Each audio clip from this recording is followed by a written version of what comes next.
ధ్యానించడానికి నుంచి కనిపెట్టి ఆస్తులు మరి యొక్క ప్రార్థన కొరకు నీ చేతిలో పెట్టుకుంటూ ఆది నుండి అంతం వరకు నీవే తోడుగా ఉండి నైనా నిన్ను కనపరచుకోమని మహిమపరచుకోమని ఈ వాక్యం ద్వారా మమ్మల్ని దీవించమని ప్రభువును రక్షకుడైన యేసు నామమున ప్రార్థన వేడుకుంటున్నాం తండ్రి, ఆమేన్. మరి ఈ దినము యెషయా గ్రంథము 3వ అధ్యాయం ధ్యానిద్దాము. మన మధ్య ఉన్న సహోదరుడు పెద్దలైన ప్రసాద్ గారు వచ్చి చదివి వినిపిస్తారు. ఆ తర్వాత ఇజ్రాయిల్ గారు ఒక క్లుప్తమైన ప్రార్థన చేస్తారు. యెషయా గ్రంథము 3వ అధ్యాయం.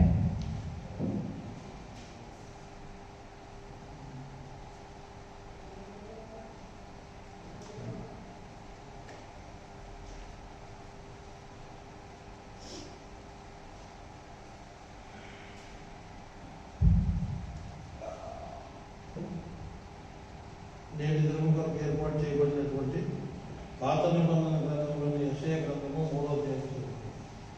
ఆలకించుడి, ప్రభువును సైన్యములకు అధిపతికి యెహోవా పోషణమును పోషణాధారమును అన్యోదకమును ఆధారమంతయు పోషణమంతయును శూరులను యోధులను న్యాయాధిపతులను ప్రవక్తలను శోధకులను పెద్దలను పంచదశ శతాధిపతులను ఘనత వహించిన వారిని మంత్రులను శిల్పశాస్త్రములను ఎరిగిన వారిని మాంత్రికులను యెరూషలేములో నుండి యూదా దేశం నుండి తీసివేయును. బాలకులను వారికి అధిపతులుగా నియమించదను. వారు బాలశాస్త్రం చేసి జనులను ఏలెదరు. ప్రజలలో ఒకరింటిను మరియు ఒకరింటిను ప్రతివాడు తన పొరుగు వారిని ఒత్తిడి చేయును. పెద్దవాని పైన బాలులను గరుని పైన నీచులను గర్వించి తిరస్కారంగా నడుచును. ఒకడు తన తండ్రి ఇంట తన సహోదరుని పట్టుకొని, నీకు వస్త్రము కలదు, నీవు భూమి మీద అధిపతి వహిందు, ఈ పాడు స్థలము నీ వశముండనిమ్మను. అతడు ఆ దినమున కేక వేసి, నేను సంరక్షణకర్తగా ఉండనను, నా ఇంట ఆహారమేమీ లేదు, వస్త్రమేమీ లేదు, నన్ను జనాధిపతిగా నియమింపగలను. యెరూషలేము పాడైపోయాను, యూదా నాశనమాయను. యెహోవా భయముల దృష్టికి తిరుగుబాటు చేయనంతగా వారి మాటలను క్రియలను ఆయనకు ప్రతికూలముగా ఉన్నవి. వారి ముఖ లక్షణమే వారి మీద సాక్ష్యం ఇచ్చును. తమ పాపమును మరుగు చేయక సొదొమ వలెనే దాన్ని బయలుపరచుదురు. తమకు తామే వారు కీడు చేసుకుని ఉన్నవారు వారికి శ్రమ. మీకు మేలు కలుగునని నీతిమంతులతో చెప్పుము, వారు తమ క్రియల ఫలము అనుభవింతురు. దుష్టులకు శ్రమ, వారి క్రియల ఫలము వారికి కలుగును. నా ప్రజల విషయమై నేనేమందును? బాలురు వారిని బాధపెడుతున్నారు, స్త్రీలు వారిని ఏలుచున్నారు. నా ప్రజలారా, మీ నాయకులు త్రోవను తప్పించుకోరు, వారు మీ త్రోవల దాడులను చెరిపివేయుదురు. యెహోవా వాదించుటకు నిలబడి ఉన్నాడు, జనములను విమర్శించుటకు లేచి ఉన్నాడు. యెహోవా తన జనుల పెద్దలను వారి అధిపతులను విమర్శింపవచ్చుచున్నాడు. మీరే ద్రాక్షల తోటను తినివేసింది, మీరు దోచుకొని దరిద్రుల సొమ్ము మీ ఇళ్లలోనే ఉన్నది. నా ప్రజలను నలగొట్టి మీరేం చేయుదురు? పేదల ముఖములను నూరి మీరేం చేయుదురు అని ప్రభువును సైన్యములకు అధిపతి యెహోవా సెలవిస్తున్నాడు. మరి యెహోవా సెలవిచ్చినదేమనగా, సియోను కుమార్తెలు గర్విష్ఠులై మెడచాచి నడుచుచు, ఓరచూపులు చూచుచు, కులుకుతో నడుచుచు తమ కాళ్ళ గద్దెలను మోగించుతున్నారు. కాబట్టి ప్రభువు సియోను కుమార్తెల నడినెత్తి బోడి చేయును. యెహోవా వారి మానను బయలుపరచును.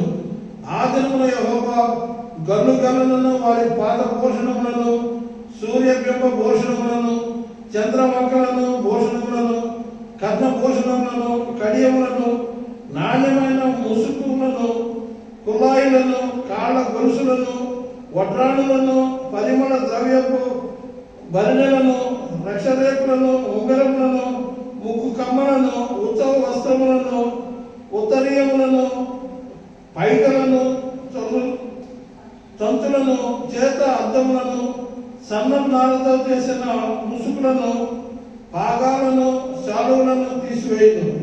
అప్పుడు పరిమళ ద్రవ్యములకు ప్రతిగా మురుగుడును, నడికట్టులకు ప్రతిగా త్రాడును, అల్లిన జడకు ప్రతిగా బోడితలయు, ప్రశస్తమైన పైవస్త్రమునకు ప్రతిగా గోనెపట్టయు, అందమునకు ప్రతిగా వాతయు ఉండును. ఖడ్గము చేత మనుషులు కూలుదురు, యుద్ధమున నీ బలాఢ్యులు పడుదురు. పట్టణపు గుమ్మములు బాధపడి దుఃఖించును, ఆమె ఏమీ నేల కూర్చుంటును. ఆ దినమున 7 స్త్రీలు ఒక పురుషుని పట్టుకొని, మేము మా అన్నమే తిందుము, మా వస్త్రములనే కట్టుకుందుము, నీ పేరు మాత్రం మాకు పెట్టి మా నింద తీసివేయమని చెప్పుదురు. దేవుడి కొద్ది వాక్యం దీవిస్తున్నారు.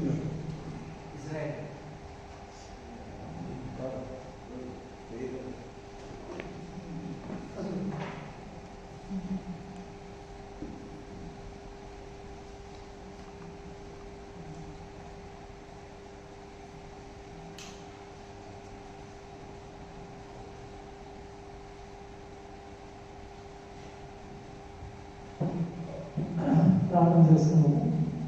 దయగలిగిన మా ప్రభువా, యేసయ్య నాయన నీ పాదములకు స్తోత్రములు తండ్రి. ఈ యొక్క సాయంకాలం నా ప్రభువా, నీ ప్రేమించి ఇచ్చినటువంటి ఈ యొక్క సమయంలో నాయన మేము సద్వినియోగం చేసుకోవడానికి నాయన కూడి వచ్చినటువంటి సంఘ సభ్యులను కొంతమందిని అందరినీ రాలేక వెనుకబడినటువంటి వారందరినీ కూడా మరొకసారి నాయన ఈ యొక్క మంగళవారం దినము నా ప్రభువా మరి బైబిల్ స్టడీలో పాల్పంచుకొని అందరూ కూడా నాయన మరి వాక్యం ఏం చెప్తున్నారో, మరి ఏమి నేర్చుకోవడం ఈయన మాకు ఏమి నాయన వాక్యం ఏర్పాటు చేయబడి ఉన్నదో మాకు నాయన నీవు ఆ వాక్యం ద్వారా మేము నాయన మేము మరి మా నడతలను మా యొక్క ప్రవర్తనను సరి చేసుకోవడానికి నీ గొప్ప దయచేయమని ఉదయకాలం నుండి మమ్మల్ని ప్రేమించి నువ్వు ఇచ్చినటువంటి ఈ గొప్ప సమయం కొరకై మరొకసారి కృతజ్ఞతాస్తుతులు చెల్లిస్తున్నాం తండ్రి. వచ్చిన వారందరినీ కూడా మరొకసారి దీవించి ఆశీర్వదించిన తండ్రి. సాయంకాలం నా ప్రభావాన్ని మమ్మల్ని ప్రేమించి ఇచ్చినటువంటి ఈ గొప్ప సమయం కొరకు మరొకసారి కృతజ్ఞతాస్తుతులు చెల్లిస్తున్నాం తండ్రి. నీ దాసుడు నాయన పాస్టర్ ఆశీర్వదించి దీవించున్నాయన.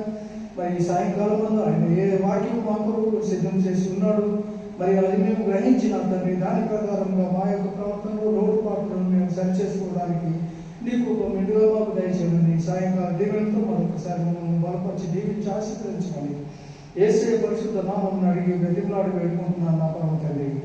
ఆమేన్.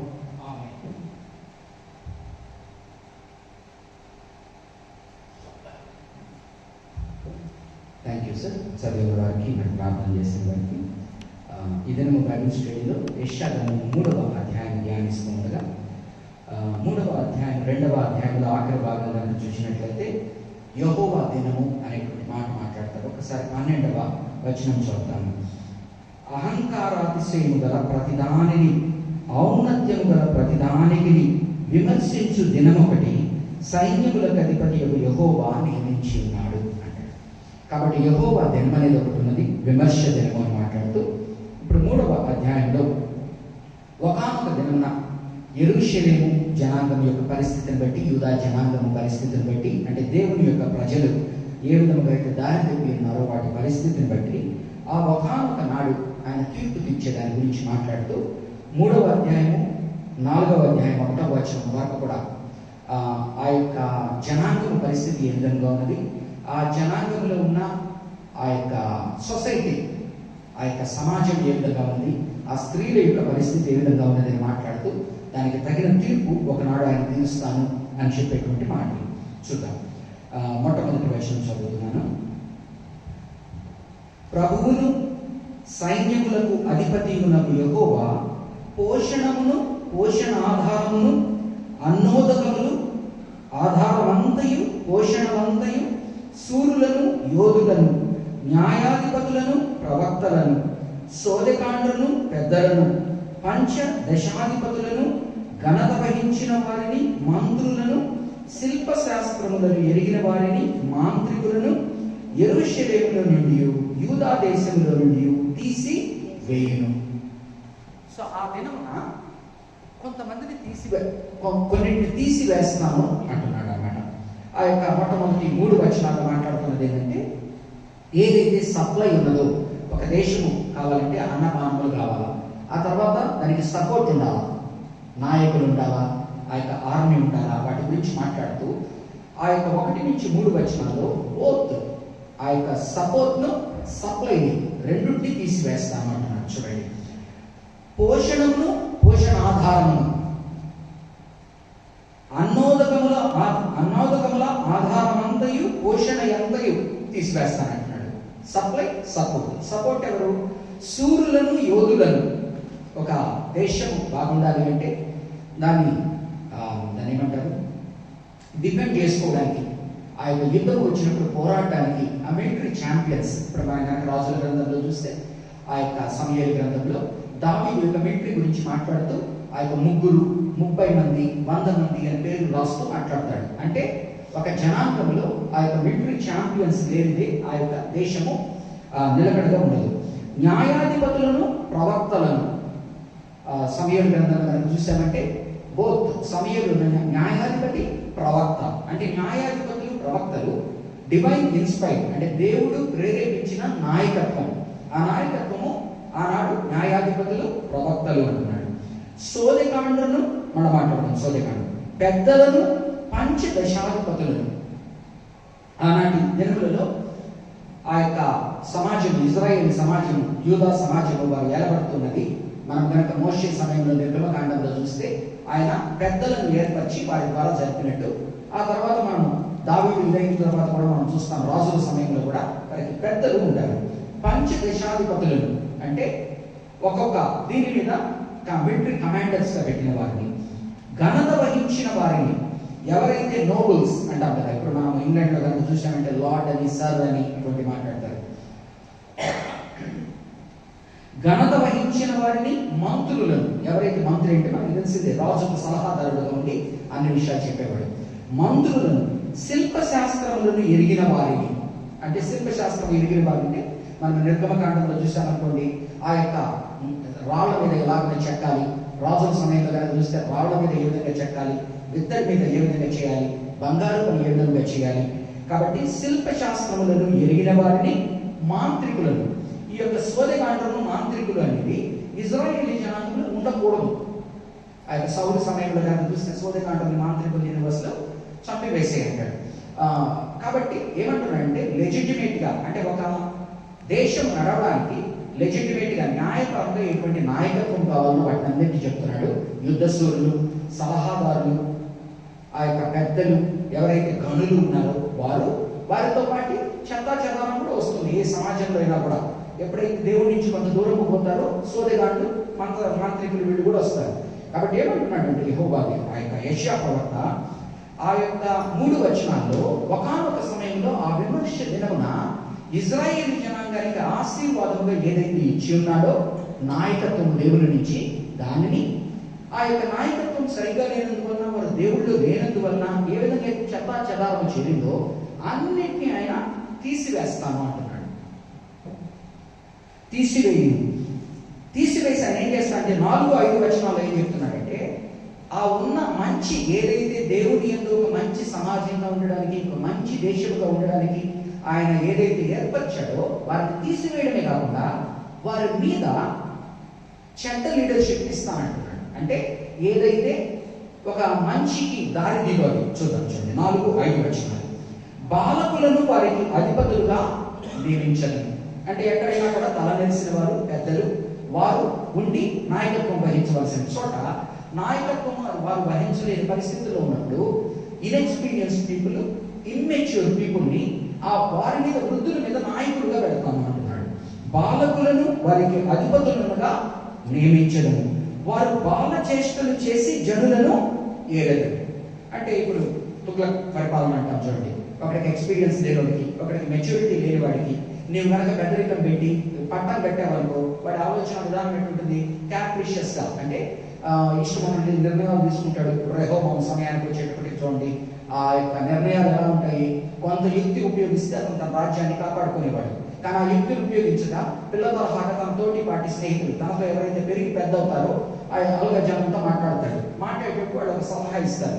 ఇచ్చేటప్పటికి దేశము ఆల్రెడీ చీలికలున్న దేశము 10 తెగలుగా 2 తెగలుగా విడిపోతుంది. సో ఏమంటున్నాడంటే ఒక మంచి నాయకత్వము దేవుని నుంచి ప్రేరేపింపబడిన నాయకత్వాన్ని ఇచ్చినప్పుడు దాన్ని దేవుని యందు సరిగ్గా లేకుండా వినియోగించుకోకుండా దేవునికి విరుద్ధంగా వెళ్ళినప్పుడు ఆయన వాటిని తీసివేసి వాటి మీద చెడ్డదాన్ని పెడతానంటున్నాడు. వారు బాల చేష్టలు చేసి జనులను ఏలుదురు, ప్రజలలో ఒకరిట్లును మరి ఒకరట్లును ప్రతివాడు తన పొరుగు వారిని ఒత్తిడి చేయదు. ఎప్పుడైతే ఈ మంచి నాయకత్వం పోతుందో, ఎప్పుడైతే ఈ యొక్క దేవుని చేత ప్రేరేపింపబడినది మంచి నాయకత్వం పోతుందో, ఈ యొక్క ఇన్ఎక్స్పీరియన్స్డ్ ఇమ్మెచ్యూర్ పీపుల్ రావడమే కాకుండా ఏమవుతుంది, ఎవరికి వాళ్ళు తమను తాము హెచ్చించుకుంటూ ఒకరిని ఒకరు పక్కన వాడిని స్మరిస్తూ, అంటే డివిజన్ వచ్చేసింది సొసైటీలో. అంటే సరిగా మంచిగా ఇజ్రాయేల్ జనాంగం అంతా ఒక రకంగా పోవాలి అన్నదాన్ని వారు దేవుని యందు లేకపోబట్టి ఏమవుతుందంటే చెడు నాయకత్వం పైకి వచ్చేసింది. ఇమ్మెచ్యూర్ అండ్ ఇన్ఎక్స్పీరియన్స్డ్ వారి డెసిషన్స్, అండ్ వారి మధ్యన ఒకరికి పొందడం లేకుండా చిన్నగా డివిజన్ వచ్చేసి విడిపోయేటువంటి పరిస్థితుల్ని నేనే తెస్తాను అంటున్నాడు. ప్రజలలో 5వ వచనం, ప్రజలలో ఒకరిట్లును మరి ఒకరట్లును ప్రతివాడు తన పొరుగు వారిని ఒత్తుడు చేయదు. ఒప్రెషన్ అన్నమాట. ఎవరి చేతిలో ఉన్న పవర్ని వాళ్ళు ఉపయోగించి పక్కన వాడిని హింసించాలి, పక్కన వాడి మీద ఓటుకేసేయాలి, ఏదో ఒక రకంగా ఒత్తిడి చేయడం ఒప్రెషన్ అన్నమాట. పెద్దవాని పైన బాలుడును ఒక తల నెరిసిన వాడు ఒక నాయకత్వం వహించి తాను ముందుకు తీసుకుపోవలసినది.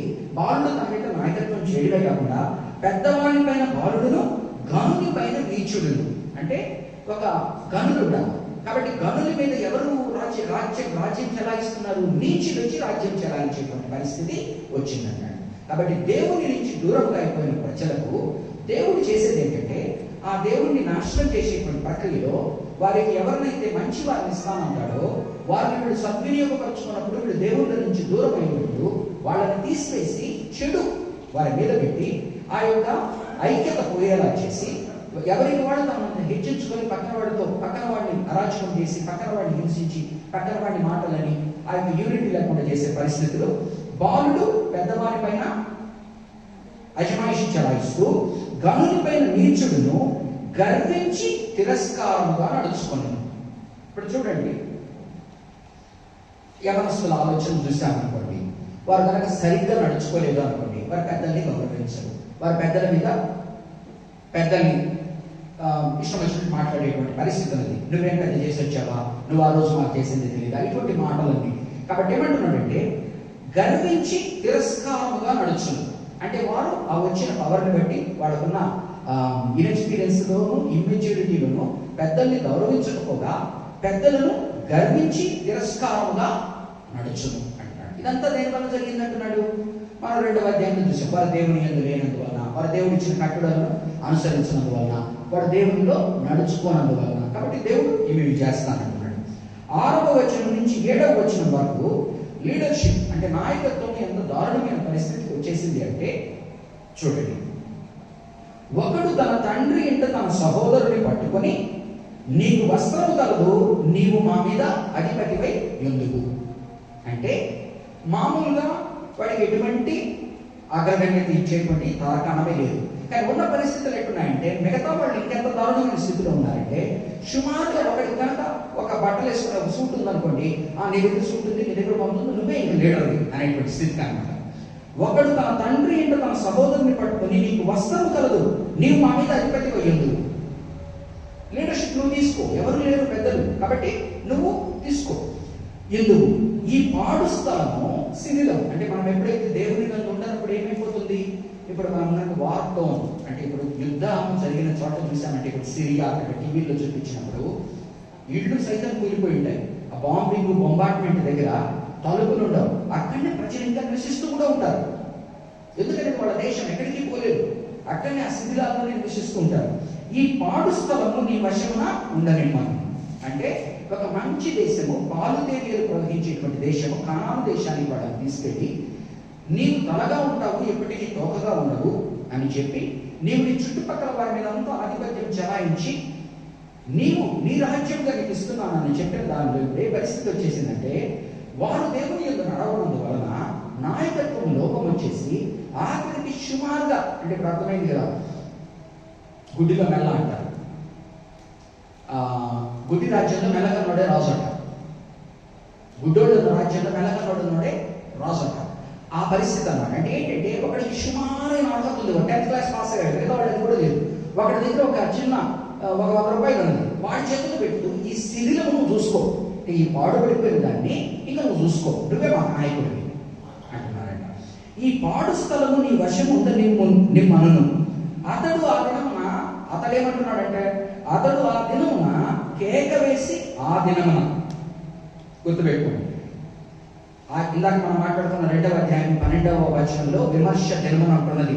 ఆ విమర్శ దినం అంటే ఏంటంటే, మనం ఆఖరి రోజున లార్డ్స్ డే ఎలా ఉంటుందంటే పాత నిబంధనలో ఒకటి ఆఖరి దినాన ఒక విమర్శ దినం వస్తుంది. కానీ ప్రతి ఒక్క దేశానికి, ప్రతి ఒక్క సమాజానికి, ప్రతి ఒక్క సంఘానికి దేవుని యందు లేకపోయినప్పుడు వారి వారి తరాల్లో ఒక దుర్దినం వస్తుంది. దేవుడు ఆ దినం గురించి మాట్లాడుతున్నాడు.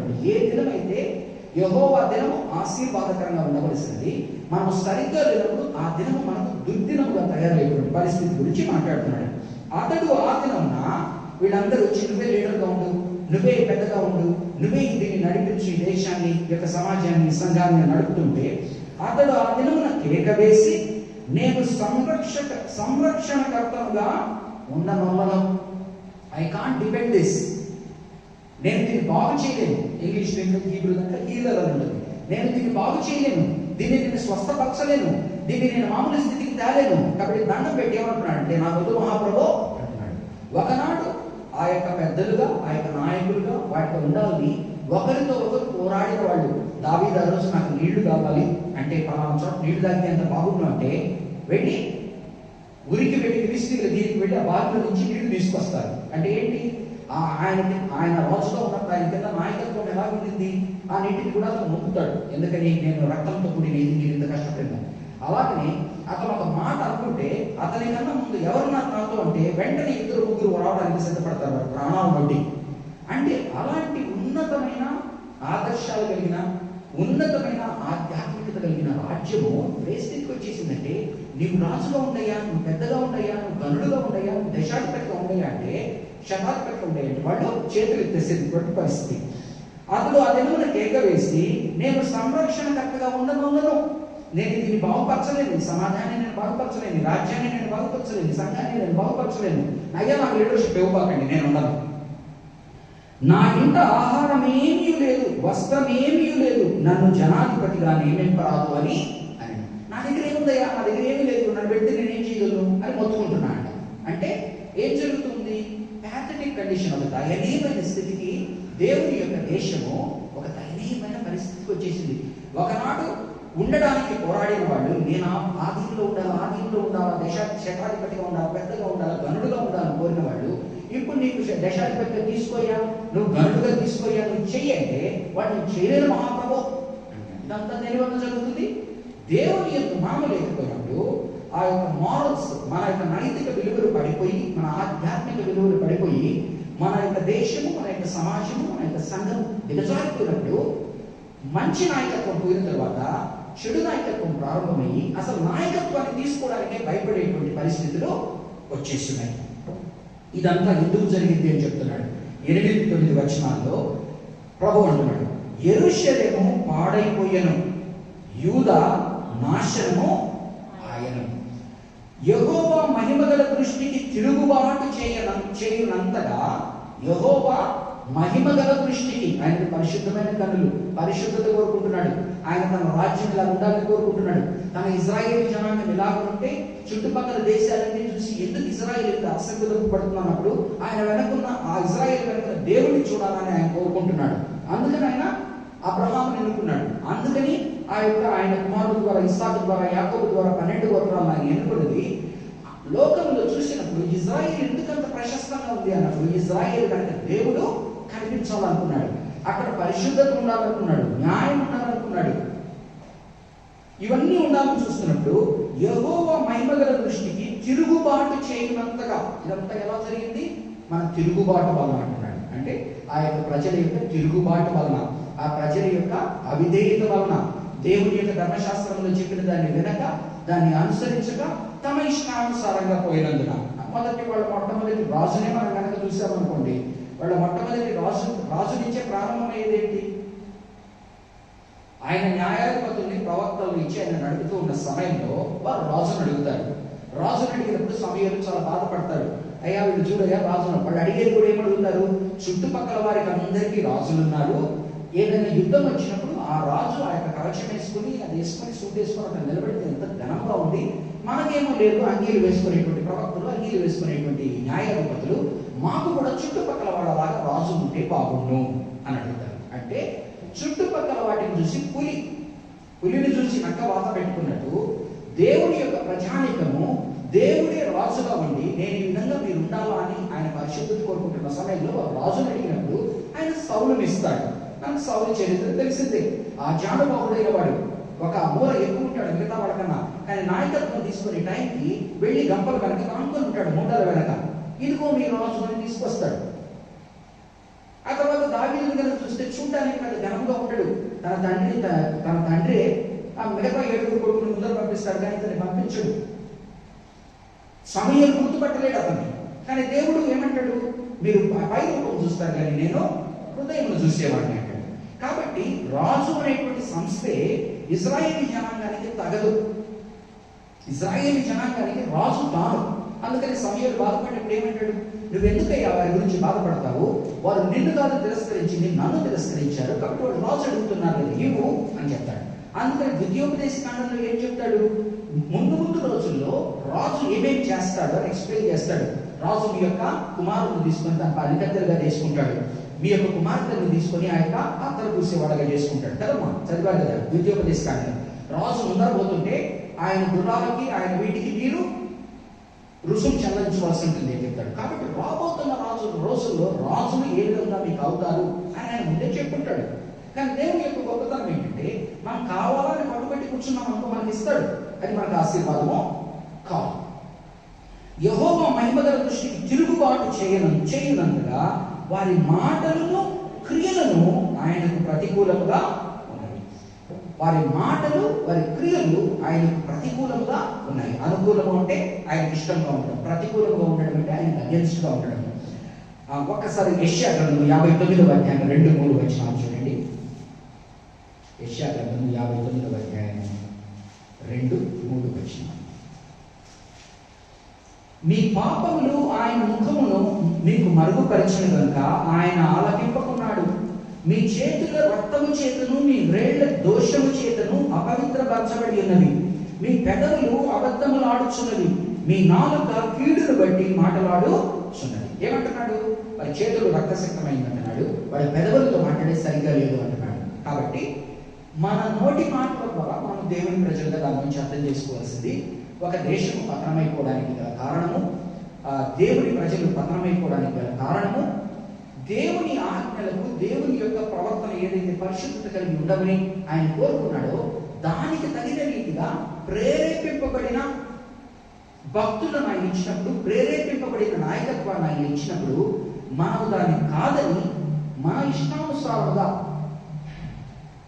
ఇష్టానుసారంగా మనం ఎప్పుడైతే నడుచుకుంటామో అప్పుడు వాటి లేదు. ఆ దీనిలో ఏం చెప్తున్నాడు, బయటపడేది ఎట్లా, మన యొక్క నోటి మాటల ద్వారా, మన యొక్క క్రియల ద్వారా బయటపడతాయి అంటున్నాడు. వారి మాటలను క్రియలను ఆయనకు ప్రతికూలముగా ఉన్నవి. వారి ముఖ లక్షణమే వారి మీద సాక్ష్యం ఇచ్చుచున్నది. వారి ముఖ లక్షణమే వారి సాక్ష్యం ఇచ్చుతుంది. ఒక అంటాం చూడండి, బైబిల్ స్టడీలో ఉన్నామా,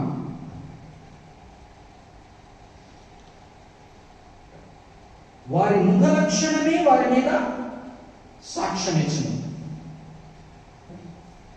వారు చూసేటువంటి విధానం, వారి ముఖము అంటాం కదా మనం, ఒక హృదయం తిరిగారంటే వారి కళ్ళు చూస్తే తెలుస్తుంది, వారి ముఖం చూస్తే తెలుస్తుంది. వారి ముఖ లక్షణమే అంటే వారి ముఖాన్ని చూస్తేనే, వారి ముఖ లక్షణమే వారి మీద సాక్ష్యం ఇచ్చును. తమ పాపమును మరుగు చేయక సొదొమ వారి వలె దానిని బయలు పరచుదురు. అంటే ఎప్పుడు ఒకసారి తెలిసి తెలియక జరిగే పాపం కాదు, సీక్రెట్ గా ఎవరికి తెలియకుండా చేసే పాపం కాదు. సొదొమ పాపం ఎలాంటిది, అందరూ వచ్చి ఆ ఇంటిని గుమ్మిగూడి, ఆ యొక్క లోతు ఉన్న ఇంటిని గుమ్మిగూడి, నీవు పంపిస్తావా బయటికి పంపించవా నీ దగ్గరికి వచ్చిన అతిథుల్ని. లోతు కూడా ఏమంటాడు, నా దగ్గర కుమార్తెలు ఉన్నారు, వాటిని కావాలని పంపిస్తానంటే నువ్వు వాళ్ళనే పంపించు. అంటే సిగ్గు లజ్జ బియ్యము లేకుండా అంటే ఒకసారి తొట్టుపడి జరిగే తప్పు కాదు. తొట్టుపడి జరిగే తప్పుకు సారీ చెప్పుకుంటాం, బాధపడతాం. అది లోపల ఎవరికి తెలియకుండా చేసే తప్పు కాదు, అందరి ముందర బహిర్గతం చేసింది. అంటే వీళ్ళ లైఫ్ స్టైల్ ఏమైపోయింది అంటే, దేవుని ప్రజలైన ఇజ్రాయేలీ జనాంగం యొక్క లైఫ్ స్టైల్ వారి ముఖ లక్షణమే చెప్తుందండి. అంటే వాళ్ళ వే ఆఫ్ లైఫే అందరికీ ప్రస్ఫుటంగా చెప్తుందంట. అది ఎలాంటి ఎంత భయంకరమైన స్థితిలో ఉందంటున్నాడు, సోదోము స్థితిలో ఉందంటున్నాడు. సోదోము ఏ విధంగా అయితే దాచుకోకుండా, సిగ్గు లజ్జ బిడియం లేకుండా అందరి ముందర అందరూ కలిసి నాకు ఇది కావాలా కావాలా అని అడిగినట్టుగా వాళ్ళందరూ కూడా తప్పిపోయి లైఫ్ స్టైల్, వాళ్ళ లైఫ్ స్టైల్ ఏం చెప్తుందంటే దేవునికి దూరమైపోయిన ప్రజానికంగా చెప్తుంది. తమకు తామే వారు కీడు చేసుకుని ఉన్నారు, వారికి శ్రమ. తమకు తామే కీడు చేసుకుని ఉన్నారు, వారికి శ్రమ. ఆ మార్గంలో వెళ్ళిన సొదోముకి ఏమైనది, ఆ యొక్క ప్రభు వేదికి వస్తాడు, దిగి వచ్చి ఆయన 2 దూతలతో వెళ్తూ ఉంటాడు. 3 ప్రజలు వస్తారు. అబ్రహాము దగ్గరికి వచ్చి మాట్లాడతాడు. ఆ సోదములో ఏం జరుగుతున్నదో నా చెవిలికి ఆ అలికిడి వినపడింది, అది ఎంతవరకు నిజమో నా కంటితో నేను చూద్దామని దిగి వచ్చాను అని వెళ్తాడు. వచ్చి చూసిన తర్వాత అది నిజమే గ్రహించి అందరినీ తుదముట్టించేటువంటి ప్రక్రియలో అబ్రహాము ప్రార్థనను బట్టి, ఆయన చేసేటువంటి ప్రార్థనలో వేరసాలని బట్టి ఆ లోతు భార్యను ఆయన కూతుళ్ళని తీసుకొస్తుంటాడు. లోతు భార్య మన జీవితంలో ఇంకా అపారం వెనక్కి తిరిగి చూస్తుంది, ఇదైపోతుంది. కాబట్టి ప్రభువు ఆనాడు ఏ విధంగా దర్శించాడో, తమకు తాము వారు కీడు చేసుకుని ఉన్నారు, వారికి శ్రమ. అంటే యెషయా గ్రంథంలో కానీ ఎక్కడైనా గమనించండి, ఎప్పుడైతే ఆయన ఇజ్రాయేలీ జనాంగాన్ని సొదొమ గొమొర్రాతో పోలుస్తాడో అదొక గుర్తు మాట అన్నమాట. అనగా మనం ఇప్పుడు ఒక స్త్రీని వేశ్యతో పోలిస్తే ఎంత కోపం వస్తుంది, ఎంత బాధపడుతుందో, ఇజ్రాయేలీ జనాంగం ఆయన పరిశుద్ధమైన జనాంగం. వారిని ఆయన సొదొమ అన్నిటికన్నా నీచమైన పాపం చేసిన దానిగా ఒక దాన్ని ఏమంటారు, ఒక ఎగ్జాంపుల్ గా. కాబట్టి ఆయన పోల్చినప్పుడు దేనితో పోలుస్తున్నాడు, సొదొమతో పోలుస్తున్నాడు. తమకు తామే వారు కీడు చేసుకుని ఉన్నారు, వారికి శ్రమ. మీకు మేలు కలుగునని నీతిమంతులతో చెప్పుము. ఇంత జడ్జిమెంట్ లో కూడా, ఇంత తీర్పులో కూడా ఆయన ఏం చెప్తున్నా అంటే, నీతిమంతులు రిట్రిబ్యూషన్ మాట్లాడుతున్నాడు. మంచి చేసిన వారికి మంచి వస్తుంది, చెడు చేసిన వారికి చెడు వస్తుంది. కాబట్టి ఇంత గట్టిగా నేను యూదా ప్రజలతో మాట్లాడుతున్నప్పుడు, యెరూషలేము ప్రజలతో మాట్లాడుతున్నప్పుడు యెషయా ద్వారా ఆయన పంపిస్తున్న సందేశం ఏంటంటే, అందరిలో చిన్నగా పాపాలు ఉంటాయి. ఆయన మాట్లాడుతున్నది ఏంటంటే, మీకు మేలు కలుగునని నీతిమంతులతో చెప్పుము, వారు తమ క్రియల ఫలము అనుభవింతురు. దుష్టులకు శ్రమ, వారి క్రియల ఫలము వారికి కలుగును. మంచి నీతిమంతుల గురించి చెప్తున్నాడు, దుష్టుల గురించి చెప్తున్నాడు. ఇద్దరికి వాళ్ళ క్రియల ఫలము వాళ్ళకు వస్తుంది అంటున్నాడు. కాబట్టి ఇక్కడ వేటి గురించి మాట్లాడుతున్నాడు, మన ఆధ్యాత్మిక స్థితి గురించి మాట్లాడుతూ, దేవుని నుంచి మనం దూరమైనప్పుడు, మన ఆధ్యాత్మిక స్థితి దిగజారి ఉన్నప్పుడు, మనము పాపము ప్రస్ఫుటముగా కనిపించేటువంటి ప్రక్రియలో అది మన నోటి మాటల ద్వారా, మన క్రియల ద్వారా ప్రస్ఫుటంగా, బహిర్గతంగా, బహిరంగంగా అందరికీ తెలిసే విధముగా ఉంటుంది. ఆ సమయంలో అదొక దినం వస్తుంది. ఆ దినంలో నేను వారిని శిక్షిస్తాను. నీతిమంతులైతే వారి క్రియలను బట్టి వారికి మంచి ఫలం ఉంటుంది, దుష్టులైతే వారి క్రియలను బట్టి వారికి చెడు ఫలము అనుభవిస్తారు. దుష్టులకు శ్రమ, వారి క్రియల ఫలము వారికి కలుగును. 12 నుంచి 17 వచనాల వరకు ఆ యొక్క నాయకత్వం గురించి మరొకసారి మాట్లాడుతూ ఏ స్థితిలో ఉన్నారో చెప్తూ ఉన్నాడు. నా ప్రజల విషయమై నేనేమందును, నా ప్రజలు, ఆయన ప్రజలు, మనం అందరం కూడా ఎప్పుడు కూడా నా ప్రజలు, ఆయన వాడిని ఎంత తిరుగుతున్నా ఒప్పడుతున్నా కూడా నా ప్రజలు, నా ప్రజల విషయమై నేనేమందును. అందుకనే యెషయా గ్రంథం మొట్టమొదటి అధ్యాయంలో ఏం మాట్లాడతాడు, గాడిదకు ఆ యొక్క కామందు దాన్ని ఏమంటారు, ఆవుకి ఇది తెలుసు, గాడిదకి తెలుసు, కానీ నా బిడ్డలకు, నా ప్రజలకు, నా పిల్లలకు తెలియదు. ఆయన ఎంత తిరుగుతున్నా, ఏం మాట్లాడుతున్నా పిల్లలతో మాట్లాడుతున్నాడు, తన ప్రజలతో మాట్లాడుతున్నాడు. నా ప్రజల విషయమై నేనేమందును, బాలురు వారిని బాధ పెట్టుచున్నారు. అంటే మంచి నాయకత్వం పోయినప్పుడు, ఇన్ఎక్స్పీరియన్స్ డిమెచ్యూర్ నాయకత్వం వచ్చినప్పుడు బాలురు వారిని బాధ పెట్టుచున్నారు, స్త్రీలు వారిని ఏలుచున్నారు అంటున్నాడు. అనగా ఏ యొక్క నాయకత్వంలో అయితే పురుషుడు యజమానిగా ఉండి ముందు తీసుకోవాలనో, చిన్నగా ఏం జరుగుతుందంటే స్త్రీలు నాయకత్వంలోకి వచ్చి స్త్రీలు పురుషుడిని కంట్రోల్ చేసేటువంటి విధంగా ఉన్నదన్నమాట. మనం కనుక గమనించామనుకోండి, చాలాసార్లు మనం ఎవరి గురించి మాట్లాడాలంటే వాళ్ళ హోమ్ మినిస్టర్ స్ట్రాంగ్ అంటాం మన మాటలు. అంటే ఏంటి, భార్య భర్తను ఇన్ఫ్లుయెన్స్ చేస్తుంది, లేకపోతే భార్యల మాట వలన. క్లాసిక్ ఎగ్జాంపుల్ ఆహాబు జెజబెల్. అలాగని చిన్నగా మనకు రాజుల గ్రంథంలో అర్థమైందంటే అతలియా అనే ఒక తల్లి, ఒక రాజమాత అలాగే దేశాన్ని చేతులు పడుతుంది. అంటే ఎప్పుడైతే బలహీనమైన నాయకత్వం ఉంటుందో, పురుషులు ఏదైతే దేవుని నుండి సరైన నాయకత్వం చేయాలనో అది చేయనప్పుడు ఏం జరుగుతుందంటే స్త్రీలు మేనోవరింగ్ జరుగుతుంది, మ్యానిపులేషన్ జరగడం ప్రారంభమవుతుంది. కాబట్టి చిన్నగా దీనికి గల కారణం ఏంటంటే బాలురు పెద్దలను ఏలుతున్నారంటున్నాడు, స్త్రీలు వారిని ఏలుచున్నారంటున్నాడు. అంటే టాక్సిక్ అని ఏ నాయకత్వం ఎలా ఉండాలని చెప్తున్నాడు? ఫస్ట్ భర్త, దేవుడు, ప్రభువు, భర్త, భార్య, పిల్లలు. ఇక్కడ ఏం జరుగుతుంది? పిల్లలు, భార్య, పెద్దలు, ఇదంతా దేనిలో జరుగుతుంది? ఆయా ప్రభువుని మీరు తిరస్కరించినందువల్ల ఈ టాక్సిక్ అని అయిపోయింది. స్త్రీలు వారిని ఏలుచున్నారు. నా ప్రజలారా, మీ నాయకులు త్రోవను తప్పించువారు. నాయకుడు అనే మాట చోట హీబ్రూలో ఉండేది గైడ్స్ అనే మాట వాడతారనమాట. అంటే ఎవరైతే దారి చూపిస్తారు. నాయకుడు అంటే ఏంటి? ముందు పెట్టి త్రోవ చూపించేటువంటి వాడు నాయకుడు.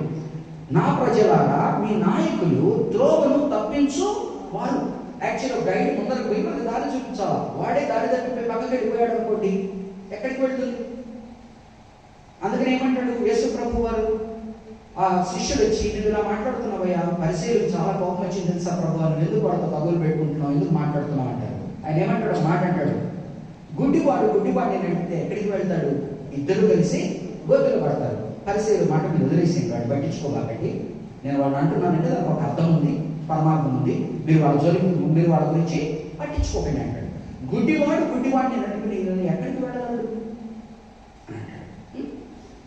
నా ప్రజలారా, మీ నాయకులు త్రోవను తప్పించువారు, వారిని త్రోవల జాడను చెరిపివేయుదురు. ఆనాడు దారులు ఎలా ఉండేవి? ఆనాడు దారులు మనలాగా ఇంత పెద్ద సైన్ పోస్ట్, ఇంత బోర్డు లేదు, ఏదో గుర్తులు ఉంటాయి. ఇటు పోతే కొండ గుర్తులు అనండి, లేకపోతే ఇప్పుడు మనం ఒక చోట దారి తప్పించాలంటే ఏం చేస్తాము? అక్కడ ఉన్న గుర్తు తీసేసి డైవర్షన్ పెడితే పక్కకి వెళ్ళిపోతాము. వచ్చిన కాలంలో అక్కడ ఆగుతుంది, ఏదో డైవర్షన్ వెళ్ళిపోతుంది. ఏం మాట్లాడుతున్నా అంటే వారిని త్రోవల జాడను చెరిపివేయుడు. మన త్రోవలు ఎక్కడి నుంచి వస్తాయి? పరిశుద్ధ గ్రంథంలో మనం ఎలా నడుచుకోవాలో చెప్పబడి ఉంటుంది. త్రోవలు రాజు ఏదాలన్నా, ప్రవక్త నడిపించాలన్నా, న్యాయాధిపతి నడిపించాలన్నా దానికి పారాడైమ్ ఏంటి? దేవుని యొక్క ధర్మశాస్త్రం నుంచి వాడు త్రోవలు ఉంటాయి. వీళ్ళు ఏం చేస్తున్నారంటే వారిని త్రోవల జాడను చెరిపివేయుడు. అంటే ఫర్ ఎగ్జాంపుల్ సైన్ పోస్ట్ తీసేసారు అనుకోండి, ఒక ధర్మశాస్త్రంలో ఒక ఆజ్ఞ ఉన్నది. ఆ ఆజ్ఞని నువ్వు మాట్లాడకుండా ఒక 20 ఏళ్ళు వదిలేసావు అనుకోండి, ఆటోమేటిక్ ఏమైపోతుంది? మింగేసినట్టే, ఆ సైన్ పోస్ట్ మింగేసినట్టే. వారిని త్రోవల జాడను చెరిపి వేయుదురు. యెహోవా వారిని, ఇప్పుడు వారు ఇలా ఉన్నారు కనుక ఇప్పుడు ఏమంటున్నాడంటే దేశం అంతా కూడా దారుణమైన పరిస్థితికి వచ్చింది. కాబట్టి ఇప్పుడు ఏం చేస్తున్నాడు? యెహోవాని లేచి నిలబడి, అందుకని కొంత దూరం పోయిన తర్వాత యెషయా గ్రంథాన్ని అంటాడు, అటు చూచి తిని ఇటు చూచి తిని ఎవరు లేరు, నా యొక్క చేయి పురచగాలేదు, నేనే నా చేతిలోకి తిని తీసుకున్నాను అంటాడు. కాబట్టి దేవుని యొక్క ప్రజలు దేవుడు దిగి వచ్చి ఇంటర్వ్యూన్ అయ్యే పరిస్థితి తెచ్చుకోకూడదు. ఆయన ఇచ్చిన ప్రేరేపింపబడిన డివైన్ ఇన్స్పిరేషన్తో ధర్మశాస్త్రానుసారంగా, అంటే మన మాటలు బైబిల్ అనుసారంగా మనం నాయకత్వం చేసుకుంటూ ముందుకు వెళ్ళినప్పుడు చిన్న తప్పులు పెద్ద తప్పులు ఆయన సర్దుకుంటూ వెళ్తుంటాడు. కానీ ఒకనొక స్థితి వస్తుంది, ఆయనే దిగి రావాల్సి వస్తుంది. ఆ దినమున ఈ దినం ఏం జరుగుతుందంటే యెహోవా వాదించుటకు నిలబడి ఉన్నాడు, జనములను విమర్శించుటకు లేచి ఉన్నాడు. ఓన్లీ యూదులు కాదు, యూదా పట్టణం వాళ్ళు కాదు, ఇజ్రాయేల్ వాళ్ళు కాదు, జనులను విమర్శించుటకు లేచి ఉన్నాడు. అంటే అర్థం ఏంటో అర్థం చేసుకోండి. ఒక క్లాసులో ఫస్ట్ రావాల్సినోడే తప్పేటువంటి పరిస్థితుల్లో ఉన్నాడు అనుకోండి, ఆ క్లాస్ పరిస్థితి ఏంటి? అలాగా ఆయన ఏం మాట్లాడుతున్నా అంటే యూదా జనాంగము, అంటే ఇజ్రాయేల్ జనాంగం, అంటే దేవుని ప్రజలైన వారు, మోడల్గా ఉండవలసిన వారు, దేవుని ప్రజలు లోకానికి వెలుగు చూపవలసిన వారు, వారే తప్పిపోయినప్పుడు ఇంకా జనులు ఇంకేమి మాట్లాడేదానికి లేదు. జనుల గురించి జనులను విమర్శించడానికి లేచి ఉన్నాడు. యెహోవా తన జనుల యెహోవా 14వ వచనం, యెహోవా తన జనుల పెద్దలను వారి అధిపతులను విమర్శింప వచ్చుచున్నాడు. పెద్దలను అధిపతులను అంటే అర్థం ఏంటి? ఇప్పుడు మన గవర్నమెంట్ నడవాలంటే రెండు జరుగుతాయి. లెజిస్లేటివ్ ఆర్మ్ ఉంటుంది, ఎగ్జిక్యూటివ్ ఆర్మ్ ఉంటుంది. లెజిస్లేటివ్ ఆర్మ్ అంటే ఎవరైతే లెజిస్లేషన్ చేస్తారు, పొలిటీషియన్స్ అనుకోండి, ఇప్పుడు దాంట్లో లెజిస్లేటివ్. దాన్ని అమలు పరిచేది ఎవరు? Civil servants, administrative. కాబట్టి పెద్దలు అధిపతులు అంటే ఎవరైతే నిర్ణయాలు చేస్తారో, ఎవరైతే ఆ నిర్ణయాన్ని అమలు పరుస్తారో అందరూ కూడా యెహోవా తన జనుల పెద్దలను వారి అధిపతులను విమర్శింప వచ్చుచున్నాడు.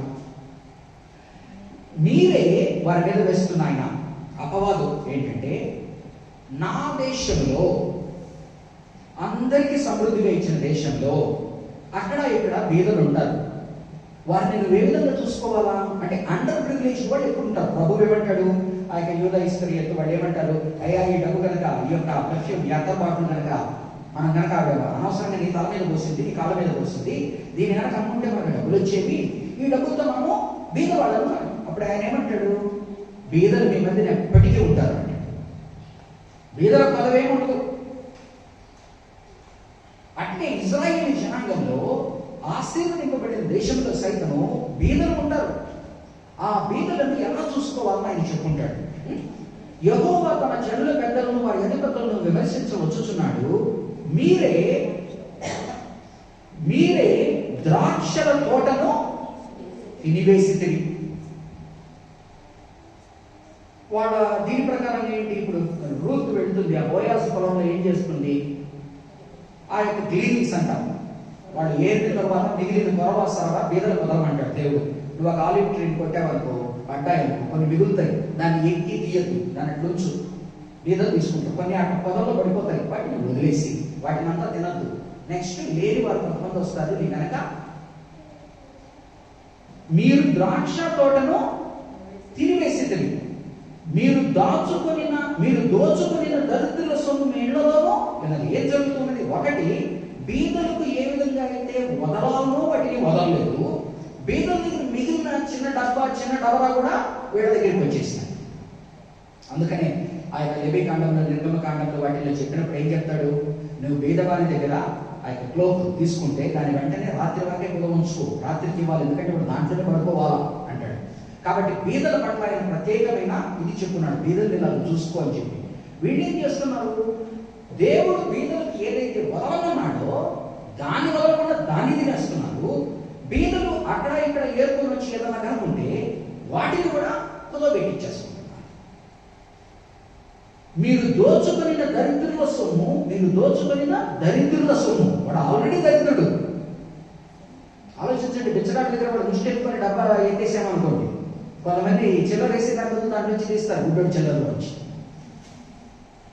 అలా మాట్లాడుతున్నారు. మీరు దోచుకొనిన దరిద్రుల సొమ్ము మీ ఇళ్లలోనే ఉన్నది. నా ప్రజలను నలగగొట్టి మీరేమి చేయుదురు? నా ప్రజలు అంటే ఏమి? ఆయన ఎవరి పట్ల దేవుడు? నిర్గమకాండంలో ఆయన ఎవరి పట్ల దేవుడు అని చూపిస్తాడు? అనగదొక్కబాటిన వారి పట్ల ఆయన దేవుడు. ఎవరైతే కష్టంలో ఉంటారో వారి పట్ల దేవుడు ఆయన. కాబట్టి నా ప్రజలు, ఇందాకేమన్నాడు? నా ప్రజలకు ఏమాయము అంటే అందరికీ చూపిస్తూ నా ప్రజలు ఏమైపోయారు అంటున్నాడు. ఇక్కడేమంటున్నాడంటే నా ప్రజలు అంటే బీదల పక్షాన ఆయన సైడ్ తీసుకుంటూ మాట్లాడుతున్నాడు. నా ప్రజలను నలగగొట్టి మీరేమి చేయదురు? బీదల ముఖములను నూరి మీరేమి చేయుదురు? ఈ మెటాఫర్ ఏంటంటే, క్రషింగ్ అంటే ఒకరిని అప్రెస్ చేయడం, అంటే ఒకరి మీద పెత్తనం చలాయించడం, వారిని అణగదొరికి పెట్టడం. నూరడం అంటే ఏంటంటే, ఇప్పుడు ఒక నూనె రావాలంటే ఏం చేస్తావు? దాన్ని నూరుతావు. అంటే వీళ్ళు ఏం చేస్తున్నారంటే బీదల మీద నుంచి కూడా ప్రాఫిట్ తీసుకున్నారు. మీరు రామోస్ గ్రంథం నేను చూశారనుకోండి, ఆ సమయంలో ఏ సంవత్సరంలో రాయబడింది? 8వ శతాబ్దంలో, అంటే 750 సంవత్సరంలో. ఆ యొక్క రాష్ట్ర ప్రవక్తలు కనుక మీరు చూశారనుకోండి, ఆమోసులు తీసుకోండి, హోషియాని తీసుకోండి, వాళ్ళ యొక్క దీంట్లో కనుక మీరు చూశారనుకోండి, అటు పక్కన ఇజ్రాయేల్ జనాంగము, ఇటు పక్కన యూదా జనాంగం ఎంత దారుణమైన స్థితిలో ఉన్నారో చెప్తారు. వాళ్ళు ఏ విధంగా సోషల్ ఇంజస్టిస్ జరుగుతుందో చెప్తారు, బీదర్ని ఏ విధంగా డీల్ చేస్తున్నారో చెప్తారు. ఒక చెప్పులు జతకు మీరు ఒక కుటుంబానికి వేస్తున్నారంటారు. తండ్రి కొడుకు ఒకే కుమార్తెతో పడుకుంటున్నారు అంటాడు. ఆ కుమార్తెను కూడా ఆ తండ్రి ఏమి చేయలేక కుదో పెట్టిన పరిస్థితి అంటున్నాడు. సో వీళ్ళతో ఏం మాట్లాడుతున్నాడంటే, వారిని నా ప్రజలను నలగగొట్టి మీరేమి చేయరు, వారిని క్రష్ చేసి వారిని ఒప్రెస్ చేసి నా వారిని నోరు తెరిచి మాట్లాడలేని వారిని, ఎదురు మాట్లాడలేని వారిని, అన్ప్రివిలేజ్ వారిని, మీ చేతుల్లో అధికారం ఉంది కదా అని మీరు మాట్లాడి వారిని నొప్పించి, లేకపోతే మీరు చేసే పనుల వలన వారు నష్టపోయేలా చేసి ఏడ్చుకుంటున్నారు. అందుకని ఏమంటాడు, ఒకవేళ కనుక బీదలు నా దగ్గరికి వచ్చి మొరబెడితే అది మీకు మంచిది కాదు అంటాడు. నా ప్రజలను నలగొట్టి మీరేమి చేయుదురు, బీదల ముఖములను నూరి మీరేమి చేయుదురు. నూరినప్పుడు నూనె వస్తుంది అంటే వాళ్ళ నుంచి ప్రాఫిట్ చేసుకుంటున్నారు.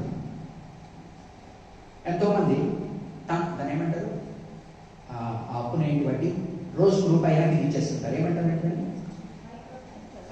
అది లేదు, రోజు వడ్డీ కట్టాలి. వెళ్ళి వాడు ఇచ్చేటప్పుడే నీకు 100 రూపాయలు ఇచ్చేటప్పుడు 5 రూపాయలు పట్టుకొని ఇస్తాడు. మళ్ళా తండానా micro finance institute. Micro finance institute తండా అనేది ఏమవుతుందంటే, వాడు తిన్నా తినకపోయినా వాడికి వచ్చే రోజు 10 రూపాయలు సంపాదించుకుంటూ 5 రూపాయలతో నూనె ఒక బియ్యం అంత తీసుకొని వస్తే ఇంటికి వస్తాడు. దాన్ని కూడా ఫస్ట్ అక్కడికి వెళ్ళి కట్టాలి. నా ప్రజలను నలగొట్టి మీరేమి చేయుదురు, బీదల ముఖములను నూరి మీరేమి చేయుదురు అని ప్రభువును సైన్యములకు అధిపత్యం యెహోవా సెలవిచ్చుచున్నాడు. మరియు యెహోవా సెలవిచ్చున్నదేమనగా, సొసైటీ గురించి మాట్లాడుతున్నాడు. అంటే ఏంటి, పురుషులు పెద్దలు అందరూ ఎట్లా ఉన్నారో అని చెప్పి మాట్లాడుతున్నాడు. ఇప్పుడు ఆ సొసైటీలో ఇప్పుడు మనము డెక్కన్ క్రానికల్ వాటిలో వేస్తుంటారు చూడండి, ఒక పేజ్ ఉంటుంది. హైదరాబాద్లో పెద్ద పెద్ద వాళ్ళ పేర్లు, వాళ్ళు వెళ్ళే పార్టీలు, వాళ్ళు వెళ్ళే డ్రెస్సులు వేసుకుంటారు. అంటే ఏంటిది, ధనవంతుల సొసైటీ. మనకు అందరు పెద్దలు వాళ్ళ మినిస్టర్లు చాలా మంది ఉంటారు, వాళ్ళవన్నీ వేస్తూ ఉంటారు. సో ఆయన ఆ హై క్లాస్ సొసైటీ గురించి మాట్లాడుతున్నాడు. ఈ యొక్క యెరూషలేములో యూదాలో ఉన్న ఆ యొక్క హై క్లాస్ సొసైటీ గురించి మాట్లాడుతూ, ఆనాటి పరిస్థితి బీదలు ఇలా ఉండగా, అణగదొక్కబడిన వారు ఇలా ఉండగా, వారి యొక్క స్త్రీలు ఆ యొక్క ఎలైట్ సొసైటీలో బిహేవ్ చేసేవాళ్ళు ఎలా ఉన్నారు అని మాట్లాడుతున్నాడు. మరియు యెహోవా సెలవిచ్చున్నది ఏమనగా, 3వ అధ్యాయం 16వ వచనం నుంచి 4వ అధ్యాయం 1 వరకు, యెరూషలేము కుమార్తెలు, సియోను కుమార్తెలను తీసుకొని, అంటే ఆనాటి సొసైటీలో డికాడెన్స్ అంటే భ్రష్టత్వం ఎలా ఉన్నది, చుట్టుపక్కల పరిస్థితులు ఇంత దారుణంగా ఉన్నప్పుడు, తిండికి లేక ఉన్నప్పుడు, ఇంత అన్యాయం జరుగుతున్నప్పుడు లోపల హైయర్ సొసైటీ ఏ విధంగా ఉన్నది. మరియు యెహోవా సెలవిచ్చున్నది ఏదనగా, సియోను కుమార్తెలు గర్విష్ఠురాండ్రై, వాళ్ళ మీద పెడుతున్న ఫస్ట్ అభియోగం ఏంటంటే, అంతా కూడా అహం నుంచి స్టార్ట్ అవుతా ఉంది, గర్వం నుంచి స్టార్ట్ అవుతా ఉంది, అహంకారం నుంచి స్టార్ట్ అవుతా ఉంది. సియోను కుమార్తెలు గర్విష్ఠురాండ్రై మెడచాచి నడుచుచు, ఓర చూపులు చుట్టుచు, కులుకుతో నడుచుచు, తమ కాళ్ళ గజ్జెలను మోగించుచున్నారు. మెడచాచి నడుచుచు. How we carry అవర్సెల్ఫ్. కొందరు ఇట్లుంటారు, కొందరు ఇట్లుంటారు, కొందరు ఇట్లుంటారు, రకరకాల. ఏం చెప్తున్నాడంటే, ఆ మెడచాచి నడుచుకోవడంలో వాళ్ళ యొక్క అహం కనపడతా ఉంది. వాళ్ళ పోస్చర్ మెడచాచి నడుచుచు, ఓర చూపులు చూచుచు, నన్ను చూస్తున్నారా లేదా, అందరూ నేను గట్టి నన్ను చూస్తున్నారా లేదా, ఓర చూపులు చూచుచు, డిమిలింగ్ వాళ్ళ యొక్క ముఖ ఇది, కులుకులతో నడుచుచు, వాళ్ళ యొక్క మూమెంట్ ఎలా లోకమోషన్, తమ కాళ్ళ గజ్జెలను రోధించుచున్నారు. అంతా కూడా డ్రాయింగ్ అటెన్షన్ టు దెమ్సెల్వ్స్, వాళ్ళను చూడాలా అనే ఉద్దేశంతో వాళ్ళు చేస్తున్న పనులు. కాబట్టి ఇలా అహంతో కూడి జరుగుతున్న ఈ ప్రవర్తనను బట్టి, కాబట్టి ప్రభువు సియోను కుమార్తెల నడినెత్తి బోడి చేయను. గర్వపడ్డారు, అతిశయపడ్డారు. వాళ్ళకి ఇప్పుడు ఏమిస్తున్నాడు, అవమానం ఇస్తున్నాడు, హ్యూమిలియేషన్. కాబట్టి ఇప్పుడు మాట్లాడే మాటలన్నీ కూడా 24-25 వచనాల వరకు వాళ్ళ లగ్జూరియస్ లైఫ్ స్టైల్ క్వశ్చన్ చేయట్లేదు ఆయన. ఇప్పుడు డబ్బున్న వారు కొనుక్కుంటారు, వేసుకుంటారు. More than luxurious life style వాళ్ళ యాటిట్యూడ్ని క్వశ్చన్ చేస్తున్నాడు, వాళ్ళ యొక్క ఆలోచన విధానాన్ని ప్రశ్నిస్తున్నాడు అన్నమాట. కాబట్టి ప్రభు సియోను కుమార్తెల నడినెత్తి బోడి చేయను. హీబ్రూలో ఏముంటుందంటే పేరు కొరకు వస్తుంది చూడండి. పేరు కొరకు అంటే తెలుసు కదా మీకు. అలాగే ఇక్కడ కనుక ఏమైనా ముందర బట్టతల అవుతుంది చూడండి, దాని గురించి మాట్లాడుతున్నాడు. బోడి తల కావడం అంటే వాళ్ళు వాళ్ళ తల అలంకారాలు కొనుక్కొని చెప్తాడు. చాలా చేసుకుంటున్నప్పుడు వాళ్ళ కాకుండా ఇప్పుడు ఏదో కూడా వచ్చి ఇది రసిగారుతూ ఒకనాడు ఏదైతే చూపించుకోవాలని ఆశపడ్డారో ఈరోజు దాన్ని కప్పుకోవాలనేటువంటి పరిస్థితి వచ్చేటువంటి పరిస్థితి. కాబట్టి ప్రభు సియోను కుమార్తెల నడినెత్తి బోడి చేయును. ప్రైడ్ ఏమంటాడు? వినాశనమునకు ముందర గర్వమునకు ముందర నాశనమునకు ముందర గర్వము నడుచును. కాబట్టి గర్వం ముందు నడిచింది, నాశనం గురించి మాట్లాడుతున్నాడు. కాబట్టి ప్రభు సియోను కుమార్తెల నడినెత్తి బోడి చేయును. ఏదైతే మనం జుట్టు చాలా అందంగా చూసుకుంటాం, ఆ జుట్టు పట్టుదల అయితే ఏమవుతుంది? ఆడవాళ్ళు మరి మరి కాబట్టి ప్రభు సియోను కుమార్తెల నడినెత్తి బోడి చేయును. యెహోవా వారి మానమును బయలుపరచును. వారికి షేమ్ కలిగించే విధంగా వారిని చేస్తాను. ఆ దినమున అలా మాట్లాడుతున్నాడు నెగటివ్. ఆ దినమున ఒక దినం ఉంది. ఆ దినం ఎక్కడ అనుకుంటున్నాము? Lord's day. ప్రామోస్ అన్నింటిలో చెప్తాడు. అన్నింటిలో ఒక దినం ఉంది. కానీ ప్రతి సొసైటీకి, ప్రతి కుటుంబానికి, ప్రతి సమాజానికి, ప్రతి సంఘానికి దేవుని యందు లేకుండా పక్కకి తప్పిపోయినప్పుడు ఒక దినం అనేది ఉంటుంది, విమర్శ. మనమందరం సంవత్సరాలు లార్డ్స్ డే ఎప్పుడో ఉంది అని అది మనకు సంబంధించింది లేకుంటాం. కానీ ఎప్పటికప్పుడు ప్రవచనాల్లో రాసినప్పుడు ఆ అవమానం ఉండబోతున్న వాళ్ళు, ఆ ఆధ్యాత్మిక స్థితి నుంచి తప్పిన వాళ్ళు ఆ దినమున యెహోవా గల్లు గల్లు మను వారి పాదభూషణములు. లాస్ట్ వచనం చదువుతాం, 23వ వచనం ఆఖరి మాట, తీసివేయును. ఏదైతే తీసివేస్తున్నాడో ఇప్పుడు చెప్తున్నాడు. ఆ దినమున 23వ వచనము ఆఖరి భాగాలను శాలవులను తీసివేయును. ఈ మధ్యలో అన్ని ఏవేవి తీసేస్తానో చెప్తున్నాడు. ఆ దినమున యెహోవా గల్లు గల్లు మను వారి పాదభూషణములను. ఏ గజ్జలతో అయితే వాళ్ళు శబ్దాలు చేస్తూ ఆకర్షిస్తున్నారో, దేనితో అయితే అది కనపడాలని చెప్పి షార్ట్ ప్యాంట్స్ వేసుకుంటున్నారు, ఏదైతే కనపడాలని కాళ్ళ మీద కాలేసుకుని ఊపుతూ చూపిస్తున్నారో, గల్లు గల్లు మను వారి పాదభూషణములను, సూర్యబింబ భూషణములను, చంద్రవంకలను భూషణములను. ఇవి బ్రో బ్యాండ్స్ అన్నమాట. ఇప్పుడు మనం చిన్నపిల్లలకి, పాపలకు మనం కడతాం కదా పైన బ్యాండ్ లాగా చిన్నపిల్లలకి. అట్లా మీరు చాలా మంది చూశారనుకోండి, ఇక్కడ ఏదో ఒకటి కనపడే విధంగా తలని కూడా కనిపించే విధంగా వేస్తారు. సూర్యబింబ భూషణంలో చాలా చంద్రవంకలు అంటే క్రెసెంట్, అర్థమైంది కదా, అర్ధ చంద్రాకారం. అలాగే సూర్యబింబం అంటే రకరకాల డిజైన్స్ తో హెడ్ బ్యాండ్స్ వేస్తా ఉన్నారు. సూర్యబింబ భూషణములను, చంద్రవంకలను, అనుభూషణములను ఇవన్నీ తీసివేస్తాడు అంటున్నాడు. కర్ణభూషణములను, చెవులకి చార్మినార్ అనుకోండి. ఎవరు దయచేసి ఆడవాళ్ళు బాధపడకండి. అంటే ఎన్ని మనము అందంగా ఉండడానికి పెట్టుకుంటామో అవన్నీ కూడా దేవుని యందు మనం ఉన్నప్పుడు ఎంతవరకు పెట్టుకోవాలో, ఎంతవరకు పెట్టుకోకూడదు, ఏ ఉద్దేశంతో పెట్టుకోవాలో, యాటిట్యూడ్తో పెట్టుకోవాలో మనకు తెలుస్తుంది. కానీ దేవుడి నుంచి దూరం అయినప్పుడు వాటిని మనం వేరే వాటికి వాడుకోవాలని ప్రారంభిస్తాం. కాబట్టి at least as a Baptist pastor అన్ని తీసేయమని చెప్పడం వాడకూడదు కదా. మనం should be beautiful, but it should not attitude మనది పెట్టడం. కర్ణభూషణములను, చెవులు పెట్టుకున్నప్పుడు కడియములను, ఎన్ని types of bracelets, diamond bracelet, మరొక బ్రేస్లెట్, మరొక బ్రేస్లెట్, గాజులు జిఆర్టీలు, కర్ణభూషణములను, కడియములను, నాణ్యమైన ముసుగులను. ఈరోజు ఇప్పుడు మాస్కులు పెట్టుకుంటారు. ఆ మాస్కుల్లో ఎన్ని స్టైల్స్ ప్రయత్నిస్తున్నాం మనం. అలాగనే స్కార్ఫ్ పెట్టుకుంటారు. ఎన్ని ముళ్ళు ఉన్నాయి ఆ స్కార్ఫ్కి, ఎంత డబ్బు ఖర్చు పెట్టి ఆ స్కార్ఫ్ కొనవచ్చు. నాణ్యమైన ముసుగులను, కుల్లాయులను, కాళ్ళ గొలుసులను అంటే రకరకాల ఆభరణాలు, అంటే శరీరం మీద వేసుకునేటువంటి వడ్డాణములను, నడుముకు పెట్టుకునేటువంటి వడ్డాణములను, పరిమళ ద్రవ్యము భరిణెలను. పెర్ఫ్యూమ్స్ ఇంకా దానికి లెక్కలేదు. ఆ యొక్క ఇది ఆ మోజులో కనుక ఒకసారి పడ్డాము అంటే వేల వేలలో ఉంటాయి.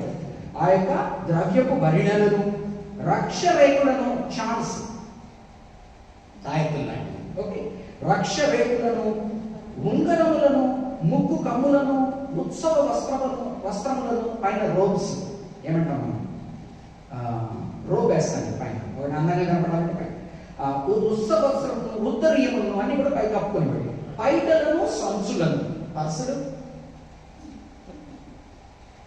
దేవుడు ఏమి వదిలిపెట్టలేదు సార్. ఏమి అంటే యెషయా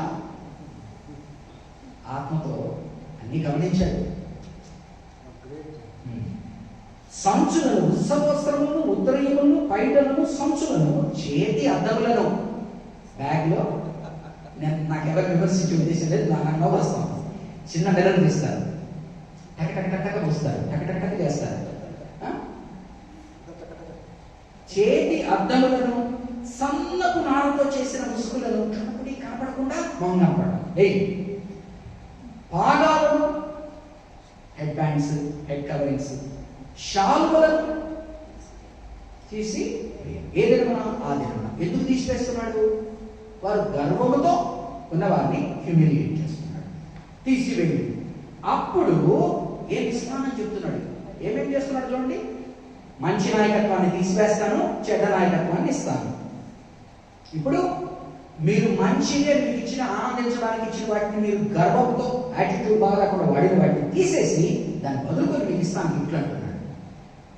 అప్పుడు పరిమళ ద్రవ్యములకు ప్రతిగా మురుగుడు కంపును. మురుగుడు అంటే ఒక రసి గారేటువంటి, ఎందుకంటే ఇక్కడ పేరుకుంటుడు అన్నాడు, రసి గారేటువంటి కుండు నుంచి వాసన ఎలాగొస్తుందో, మన చెమట వాసనని కప్పుకోవడానికి, నీట్గా ఉండడానికి రకరకాల వాటికి మనం పెర్ఫ్యూమ్ వేస్తాం. ఏమంటున్నాడంటే నీ మామూలు చెమట వాసన కాకుండా మురుగుడు వచ్చేటువంటి దీన్ని నేను ఇస్తాను. నడికట్టుకు ప్రతిగా తాడును. ఆనాడు యుద్ధానికి వచ్చి వాళ్ళు గెలిచినప్పుడు వాళ్ళకి ఇక్కడ తాడు కట్టి తీసుకెళ్తారు, ముక్కుకు తాడు కట్టి తీసుకెళ్తామంటారు చూడండి. ఆ రోజు అప్పుడు కనుక స్లేవ్స్ని ఎక్సైల్ చెరలోకి తీసుకుపోయేటప్పుడు ఒకటితో ఒకటిని కట్టేస్తారు, ఒక కర్ర పెడతారు, ఆ డిస్టెన్స్ కట్టేస్తారు.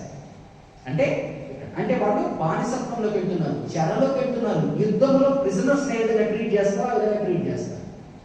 ఇది నేను నెగిటివ్గా తీసుకోకండి, ఎందుకంటే నా ఉద్దేశం అది కాదు. అంటే యూదులకు పనిష్మెంట్గా వచ్చిందని కాదు. సెకండ్ వరల్డ్ వార్లో యూదుల్ని కనుక ట్రీట్ చేసిన రీతి కనుక మనం చూస్తే దీంట్లో చాలా ఉంటాయి. వాళ్ళు ఒక మనిషిగా కాక ఒక వస్తువుగా ట్రీట్ చేశారు. ఆ యొక్క సెకండ్ వరల్డ్ వార్లో ఆపరేషన్ ఈ యొక్క యూదులకు వ్యతిరేకంగా ప్రవర్తించేవాళ్ళు. కానీ అది వాళ్ళ పాపం వల్ల అయింది అని నా ఉద్దేశం కాదు. వీటిని అర్థం చేసుకోవాలంటే ఆనాడు బబులోని చెరలోకి, అశ్షూరు చెరలోకి తీసుకుపోవడాన్ని మనం ఊహించుకోవాలి అంటే సెకండ్ వరల్డ్ వార్లో జర్మన్స్ జ్యూస్ను తీసుకువెళ్ళిన విధానం కనుక మనం చూస్తే మనకు అర్థమవుతుంది.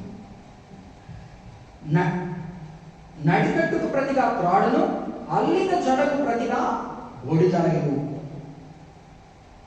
French plate. ఇదే కాదు, ఇప్పుడు మీరు కనుక English 18th century 19th century ఆ యొక్క ఆడవాళ్ళకి చూసాము, కాపీరైట్ జుట్టుతో రకరకాలుగా, అర్థమైంది. ఈ రోజు కూడా జుట్టుతో రకరకాలు చేయొచ్చు.